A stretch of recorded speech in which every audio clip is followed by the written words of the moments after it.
సుమన్ టీవీలో మీ business promotions కోసం ఈ కింది నెంబర్ను సంప్రదించగలరు.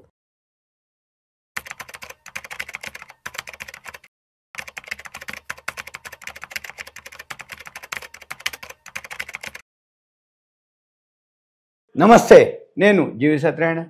ఈ వీడియోలో లైఫ్ టైం ఉంచుకునే షేర్లు, మనం అమ్మాల్సిన పని లేదు. మనవాళ్ళు మనవరాళ్ళు కూడా ఉంచుకునే, తరాలు ఉంచుకునే షేర్లు, అవి కొన్ని షేర్లు ఉన్నాయి. అవి పేర్లు చెప్తాను, అవి ఎప్పుడు ఉండేయే.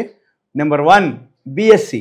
ఏదైతే బాంబే స్టాక్ ఎక్స్చేంజ్ ఉందో, దేశం ఉన్నంతకాలం ఎక్స్చేంజ్లు ఉండాలి, షేర్ మార్కెట్ ఉండాలి, ఉన్నంతకాలం ఎక్స్చేంజ్లు ఉంటుంది. ఆ ఎక్స్చేంజ్లో BSE ఒకటి, చాలా ఓల్డెస్ట్ ఎక్స్చేంజ్. ఆ BSE షేర్ ఏదైతే ఉందో అది కొనుక్కోవాలి. తగినప్పుడల్లా కొనుక్కొని పెరిగినప్పుడు అమ్మక్కర్లే. పెరిగినప్పుడు అమ్మితే మళ్ళీ తగినప్పుడు కొనాలి. లేదు అమ్మే ఉద్దేశం లేకపోతే అలానే ఉంచుకోవాలి. BSE బాంబే స్టాక్ ఎక్స్చేంజ్ ఇప్పుడు మీకు వీడియో చేసే టైంకి 2466 రూపాయలు ఉంది. కొంచెం అటు ఇటుకున్నా కానీ ఒకవేళ మీరు కొన్న తర్వాత తగ్గినా బాధపడక్కర్లేదు. ఎందుకు, ఎప్పటికైనా మళ్ళీ అది పెరుగుతుంది, ఎందుకంటే ఎక్స్చేంజ్ కాబట్టి. సపోజ్ ఒకవేళ బాగా పెరిగిందని మీకు అనిపిస్తే అమ్మేయండి. అమ్మేసి మళ్ళీ తగ్గినప్పుడు మళ్ళీ ఎంటర్ అవ్వాలి, అంతే తప్ప మీకు అలా చేయలేకపోతే మాత్రం కొనుక్కొని ఊకోండి. అంతవరకే బాంబే స్టాక్ ఎక్స్చేంజ్ ఒకటి. తర్వాత NSE ఒకటి ఉంది, నేషనల్ స్టాక్ ఎక్స్చేంజ్. అది ఇప్పుడు IPOకి రెడీగా ఉంది, IPOకి వస్తుంది. అది వచ్చిన తర్వాత మళ్ళీ నేషనల్ స్టాక్ ఎక్స్చేంజ్ మనకున్నాయే. ఇండియాలో 3 ఎక్స్చేంజ్లు ఉన్నాయి, BSE, NSE, MSCI అని, మెట్రోపాలిటన్ ఎక్స్చేంజ్. అయితే ఈ మెట్రోపాలిటన్ అదేదైతే ఉంది అది ఇంకా రాలేదు ఇష్యూ, అది వస్తుంది తర్వాత. ముందైతే NSE సెబీకి ఫైల్ చేయడం జరిగింది, IPOకి వస్తుంది. వచ్చినాక మీరు చూసుకొని మళ్ళీ IPOలు అప్లై చేయండి. లేదు అనుకుంటే IPO కాకపోయినా తగినప్పుడు కానీ అబ్జర్వ్ చేసి కొనుక్కోండి. ఏది BSE, NSE 2. తర్వాత CAMS, ఇది మ్యూచువల్ ఫండ్కి సంబంధించినటువంటిది. మ్యూచువల్ ఫండ్స్ ఏ సర్వీస్ చేయాల్సిన CAMS తోటే చేయాలి. అంటే ఏవైతే మ్యూచువల్ ఫండ్స్ ఉంటాయో ఆర్గనైజేషన్లు, అవన్నీ 1000 దాకా ఉన్నాయి ఇండియాలో. వాళ్ళందరూ కొన్ని వేల లక్షల కోట్లు, అంటే రోజు DIL అంటాను మనము. ఈ DIL ఏదైతే చేస్తారో ఆ మ్యూచువల్ ఫండ్స్ అన్నీ ఏం పని చేస్తాయి, అవన్నీ కూడా సర్వీస్ చేసేది CAMSే. అందుకని ఆ ఫండ్స్ అన్నీ ఎలా ఉంటాయి, పేఅవుట్లు, అంటే అకౌంట్ కాపీలు, స్టేట్మెంట్లు అన్నీ వాళ్ళే సర్వీస్ చేస్తారు. అది ఇప్పుడు సుమారుగా 3860 రూపాయల్లో ఉంది. ఇప్పుడు మనం వీడియో చేసే టైంకి మీరేం చేయాలి, లైఫ్ లాంగ్ అనమాట. ఇప్పుడు మేము చెప్పినవన్నీ రాసి పెట్టుకోండి, ఎప్పుడు తగ్గితే అప్పుడు కొనుక్కోండి. ఇంకా మీరు కొనే ఉద్దేశం ఉందనుకోండి, ఎక్కువ కొనుక్కుండా అనుకుంటే అన్ని షేర్లు ఒక్కొక్కటి ఎప్పుడు తగ్గితే అప్పుడు SIP పెట్టుకోండి. సింపుల్గా SIP పెట్టి సిస్టమేటిక్ ఇన్వెస్ట్మెంట్ ప్లాన్ పెట్టుకొని ప్రతి నెల లాస్ట్కు 27వ 28వ తారీఖు మీరు ప్లాన్ చేసుకొని ఒక్కొక్క షేర్ అన్నీ ఒక్కొక్కటి కొనుక్కోండి. ఎంతైతే అంత, లేదు ఒక 4-5 కొనుక్కోండి. SIPనే మిగిలిన వాటికి అన్నిటికంటే బెస్ట్ షేర్లు ఇవి, లైఫ్ టైం అనమాట. అంటే రోజుకు ఇక అమ్మటాలు కానీ ఇంక పడతాయా అనే ఆలోచన లేదు. మార్కెట్ ఎలా అని ఉండని, దేశం ఎలా అని ఉండని, షేర్ మార్కెట్ ఎలా అని ఉండని, ఇవి మాత్రం సర్వీస్ ఇవ్వాల్సిందే. ఇవి మాత్రం ఎప్పటికీ, అంటే జీవితకాలం, మనమే కాదు మనవాళ్ళు మనవరాళ్ళకు కూడా ఇచ్చేటటువంటివి. వాళ్ళు కూడా అమ్మక్కర్లే. ఎందుకోసం అంటే, కాకపోతే ఇవి క్యుములేటివ్ అవుతూ ఉంటాయి, అవి చూసుకోండి. మీకు ఎప్పుడు పైసలు అవసరం అయితే అప్పుడు మాత్రం అమ్మాల్సిందే, ఇక తప్పదన్నట్టు. ఇప్పుడు ఎన్నాళ్ళని కొనుక్కుంటూ పోయి ఎక్కడ దాచిపెడతారు, ఎక్కడో ఒక దగ్గర మనకు పైసలు అవసరమైనవి అనుకోండి, అప్పుడు ఎగ్జిట్ అవ్వండి. నెక్స్ట్ CDSL, ఇదేంటిది, demat account organisation, central depository services limited. ఇది బాంబే స్టాక్ ఎక్స్చేంజ్కి సంబంధించినటువంటిది. ఎప్పుడైతే షేర్ మార్కెట్ ఉందో, ఎక్స్చేంజ్లు ఏవైతే ఉన్నాయో, డిమాట్ కంపల్సరీ ఉండాలి మనకి. ఈ డిమాట్ అకౌంట్ ఏదైతే ఉందో అందులో CDSL ఒకటి. ఈ CDSL ఏదైతే ఉందో బాంబే స్టాక్ ఎక్స్చేంజ్ వాళ్ళది, అది ఆర్గనైజేషను. మళ్ళీ ఈ CDSL BSE అండర్లో పనిచేస్తుంది, మళ్ళీ BSE సెబీ అండర్లో పనిచేస్తుంది. ఈ CDSL ఏవైతే ఉందో డిమాట్ అకౌంట్ ఆర్గనైజేషన్ కాబట్టి ఎన్ని అకౌంట్లు కనుక్కుంటే అన్ని 150 రూపాయలు AMCలు వస్తాయి వాళ్ళకి. అది మెయిన్ అనమాట. అంటే మార్కెట్ పెరగచ్చు తగ్గొచ్చు, దానికి దీనికి సంబంధం లేదు. కానీ CDSLలో డిమాట్ మనకు ఉంది అంటే, మనకు డిమాట్ ఉంది అంటే ప్రతి సంవత్సరం 150 రూపాయలు AMC కట్టాలి, 18% GST పే చేయాలి. ఇప్పుడు 20 కోట్ల అకౌంట్లు ఉన్నాయి ఓవరాల్గా. ఏది, CDSL NSDL. అంటే 20 కోట్ల అకౌంట్లు CDSL NSDL కలిపి, అంటే 20 కోట్ల అకౌంట్లు ఇంటూ 150 రూపాయలు వాళ్ళకి రెగ్యులర్ అనమాట. ఇంకా రోజు SIPలు అనుకోండి, మ్యూచువల్ ఫండ్స్ అనుకోండి, ఏ చేసినా, ఇన్సూరెన్స్లు అనుకోండి, అన్నీ కూడా ఇప్పుడు డిమాట్లో ఉండాల్సిందే. ఒకప్పుడు ఫిజికల్ ఉండేది, ఇప్పుడు ఆ సిస్టమ్ లేదు కాబట్టి అది ఎవర్ గ్రీను CDSL ఒకటి. ఇప్పుడు మనం చెప్పే టైంకి 1630 రూపాయలు ట్రేడ్ అవుతుంది, చూసుకోండి.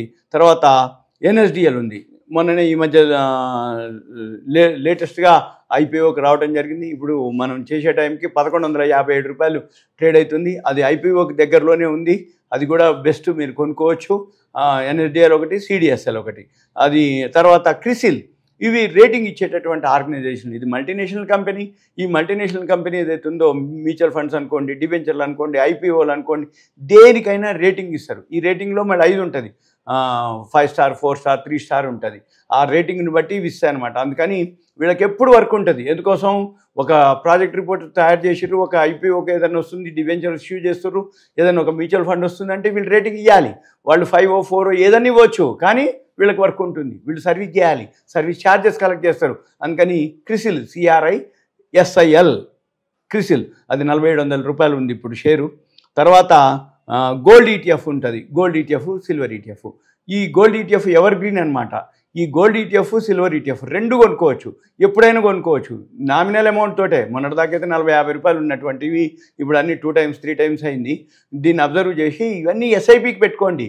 ఎస్ఐపికి పెట్టుకొని చిన్న చిన్న అమౌంట్, 10,000 ఉండని, 20,000 ఉండని, 5,000 ఉండని, ఎంత ఉండని, ఈ షేర్లన్నీ లిస్ట్ పెట్టుకొని, ఇక మార్కెట్లో ఏ షేర్లు పెరుగుతాయి, ఎందుకు పెరుగుతాయి, దాని హోంవర్క్ ఏంటిది అనేది అవసరమే లేదు దీనికి.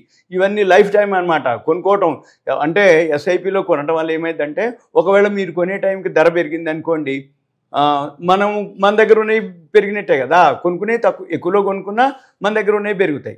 సపోజ్ కొనుక్కునే అంటే మార్కెట్ పడ్డప్పుడు కనుక మీరు కొన్నట్లయితే మార్కెట్లో అవి తక్కువ దొరుకుతాయి, కానీ అంటే తక్కువకు దొరుకుతాయి కాబట్టి కొనుక్కోవాలి. పెరిగితేనో మన దగ్గర ఉన్నవి పెరిగినట్టు, తక్కువైతే ధర తక్కువైతే కొనుక్కునే తక్కువ దొరుకుతాయి అనమాట. కాబట్టి ఎప్పుడైనా కానీ యావరేజ్ అవుతూ ఉంటుంది. ఎస్ఐపి చాలా అనమాట. ఈ లిస్ట్ అంతా ఎస్ఐపికి పెట్టుకోండి.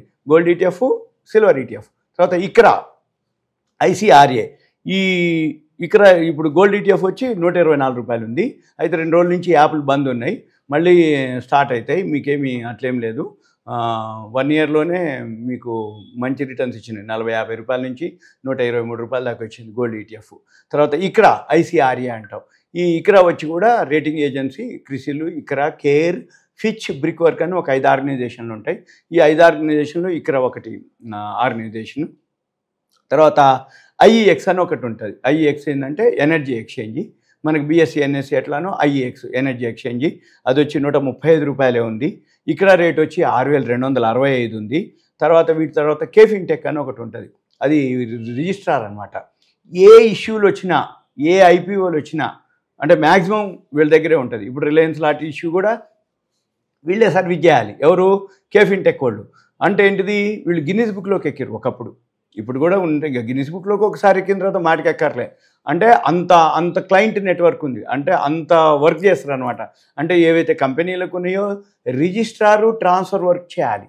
ఈ బోనస్లు, స్ప్లిట్టింగ్లు, మెర్జింగ్లు ఏ ఉన్నా కానీ వాళ్ళ దగ్గర నుంచే వెళ్ళిపోవాలి ఆ డిమాట్లకి. అందుకని కేఫిన్టెక్ ఒకటి లాంగ్ టర్మ్ గుంచుకోవచ్చు. 1,124 రూపాయలు ఇప్పుడు ఉంది అది ధర. తర్వాత MCX, మల్టీ కమోడిటీస్ ఎక్స్చేంజ్. అసలు గోల్డ్ సిల్వర్ పెరుగుతుంది అనేది ఏవి మనకి NSE BSE అనేది మామూలు మన ఈక్విటీ షేర్లు. MCX వచ్చేటప్పటికి ఇదే అనమాట. అంటే గోల్డ్ సిల్వర్ కానీ అల్యూమినియం, జింకు, లెడ్ ఏవైతే కమోడిటీస్ ఉన్నాయో అవన్నీ ట్రేడ్ అయ్యేది MCX ఎక్స్చేంజ్లో. అది ఇప్పుడు 9,448 రూపాయలు ఉన్నాయి. ఇప్పుడు మీరు హై రేటు అని అనుకుంటే ఊకోండి, వినండి, రాసుకోండి. మార్కెట్ బాగా ఫాల్ అయినప్పుడు ఇవి కూడా ఫాల్ అవుతాయి, ఇవి కొనుక్కోండి సింపుల్గా. ఎస్ఐపి అయితే చాలా బెస్ట్ మెథడ్. లేదు ఒకటేసారి ఇన్వెస్ట్మెంట్ చేస్తే ఏమైందంటే తర్వాత తగ్గినప్పుడు మనం కొనుక్కోవడానికి ఫండ్స్ ఉండవు పెద్ద మొత్తం ఇన్వెస్ట్ చేస్తే. దాని బదులు మంత్లీ అనుకోండి ఎస్ఐపి ద్వారా ఇవన్నీ ఏవేవైతున్నాయి యావరేజ్ చేసుకోవాలి. ఒక్కొక్క షేర్ కొంటారా, 2 షేర్లు కొంటారా, 5 షేర్లు కొంటారా, 10 షేర్లు కొంటారా, ధరను బట్టి మీ బడ్జెట్ని బట్టి మీరు ఇన్వెస్ట్ చేసుకుంటూ పోవచ్చు. ఇదంతా ఒక లిస్ట్ రాసుకోవాలి. ఈ లిస్టుని మీరు ఒక వాచ్ లిస్ట్ పెట్టుకోవాలి. ఎస్ఐపి ద్వారా చేయండి. సర్వీస్ ఇవ్వటం, ఏ టైంలో కొనాలి, ఎక్కడ ఎంటర్ అవ్వాలి, ఎంత ఇన్వెస్ట్ చేయాలి, అవన్నీ యావరేజ్ ఎలా అనేది ఓన్లీ ఇన్వెస్ట్మెంటే. ఇక మనం అమ్మేది లేదు. ఇక ఉంచుకోవటం, డిమాట్లో పెట్టుకోవటం, ఎస్ఐపి ద్వారా చేసుకుంటూ పోవటమే. ఇంకా మన దగ్గర ఎక్కువ ఫండ్స్ ఉన్నాయంటే తక్కువ ధర ఉన్నాయి, ఇంకొన్ని ఎక్కువ కొనుక్కోవటం, 5 బదులు 10, 20 అట్లా మల్టిపుల్ చూసి కొనుక్కోవటం. ఇవన్నీ కూడా ఇంకా ఇవే కాదు, ఇంకా వీటికి సంబంధించిన లైఫ్ టైంకి ఏవైతే ఉన్నాయో ఇంకేమన్నా ఇప్పుడు మళ్ళీ నెక్స్ట్ ఇష్యూలు వస్తుంటాయి. వచ్చిన వాటిలో ఇంకేమైనా ఉంటే 1-6 యాడ్ చేసి మీకు చెప్పడం జరుగుతుంది. ఇవన్నీ మీకు అవేర్నెస్, ఎడ్యుకేషన్ మాత్రమే, ఇన్ఫర్మేషన్ మాత్రమే. Thank you. సెలవు.